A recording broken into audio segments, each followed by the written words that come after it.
Сәлеметсіздер ме оқушылар? Математика 2-ші сынып, 37-ші сабақ, Атамұра баспасы. Бүгінгі сабақтың тақырыбы екі таңбалы сандарды разрядтан аттамай жазбаша қосу және азайту. Олай болса, каналға тіркелуді ұмытпа, сабағымызды бастаймыз. Бірінші тапсырма. Қосу мен азайтудың қалай орындалғанын түсіндір. 34 қосылған 23. Яғни біз бірінші 34-ті ондыққа және бірлікке бөліп аламыз. 30 қосылған 4. 23-ті дәл солай 20 және 3 деп бөліп аламыз. Одан кейін барып ондыққа 30-ға 20-ны, одан кейін бірлікке 4-ті 3-ті қосамыз. Сонда 50 қосылған 7 тең 57. 57-тен 23-ті азайту үшін дәл солай 57-ні ондыққа 50 және 7 деп бірлікке бөліп аламыз. 23-ті ондыққа және бірлікке бөліп аламыз. 20 қосылған 3. Одан кейін ондықтан ондықты, 50-ден 20-ны және бірліктен бірлікті 7-тен 3-ті азайтамыз. Сонда олардың шыққан сандарын қосамыз. 30 қосылған 4 тең 34. Екінші тапсырма. Сандарды баған түрінде қосудың қалай орындалғанын түсіндір дейді. Ең алдымен бізге 34 қосылған 23 берілген. Яғни біз бірлікті қосамыз, 4-ке 3 бірлікті қосамыз, 7 бірлік болады. Ондыққа ондық қосамыз, 3 ондыққа 2 ондықты қосамыз, 5 болады. Сонда біз 34-ті 23-ке қосқанда 5 ондық, 7 бірлік шығады. Оны біз 57 деп жазамыз. Бірліктерді бірліктерге қосамыз, ондықтарды ондықтарға қосамыз. Яғни біз баған түрінде осылай оңай түрде шығара аламыз. Үшінші тапсырма. Жаңағы түсіндірмеге сәйкес мысалдарды баған түрінде шығарып бастайық. 52-ні 16-ға қосу үшін біз 2 бірлікке 6 бірлікті қосамыз. 8 бірлік, 5 ондыққа 1 ондықты қосамыз, 6 ондық. Сонда жауабы 68-ге. 34 65-ке қосу үшін 4 бірлікке 5 бірлікті қосамыз, 9 бірлік, 6 ондыққа 3 ондықты қосамыз, 9 ондық. Сонда 99. 25 сантиметрге 43 сантиметрді қосу үшін 5 бірлікті 3 бірлікке қосамыз, 8, 2 ондыққа 4 ондықты қосамыз, 68. Сонда 68 сантиметр шығады.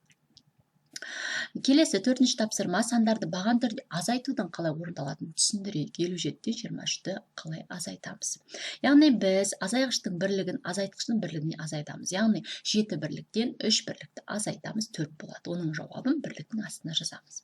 Әрі қарай ондықтардың азайтамыз. Яғни 5 ондықтан 2 ондықты азайтамыз, 3 ондықты ондықтың астына жазамыз. Жауабын оқимыз, айырманың мәні 34-ке деп шығарамыз. Яғни бұл жерде біз бірліктерден бірліктерді азайтамыз, ондықтардан ондықтарды азайтамыз да жауабын жазамыз. Дәл осы ережеге сәйкес 5-ші тапсырманы орындайық. Мысалдарды баған түрінде жазып шығарайық. 56-тан 24-ті азайту үшін 6 бірліктен 4 бірлікті азайтамыз, 2 бірлік. 5 ондықтан 2 ондықты азайтамыз, 3 ондық. Жауабы 32. 85-тен 32-ні азайту үшін 5 бірліктен 2 бірлікті азайтамыз, 3 бірлік. 8 ондықтан 3 бірлікті ондықты азайтамыз, 5 ондық. Жауабы 53. 69 сантиметрін 27 сантиметрді азайту үшін 9 бірліктен 7 бірлікті азайтамыз, 2 бірлік. 6 ондықтан 2 бірлікті азайтамыз, 4 ондық. Сонда 42 сантиметр жауабы болады.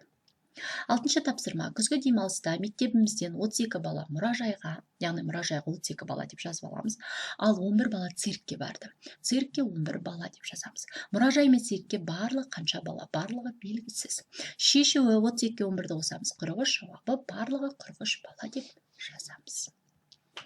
7-ші тапсырма. Мысалдарды баған түрінде жазып шығарайық. 75-тен 33-ті азайтқан кезде бізде 2 бірлік 4 ондық. Сонда 42 болады. 24-ке 35-ті қосу үшін 5-ке 4-ті қосамыз, 9, 3-ке 2-ні қосамыз, 59 болады.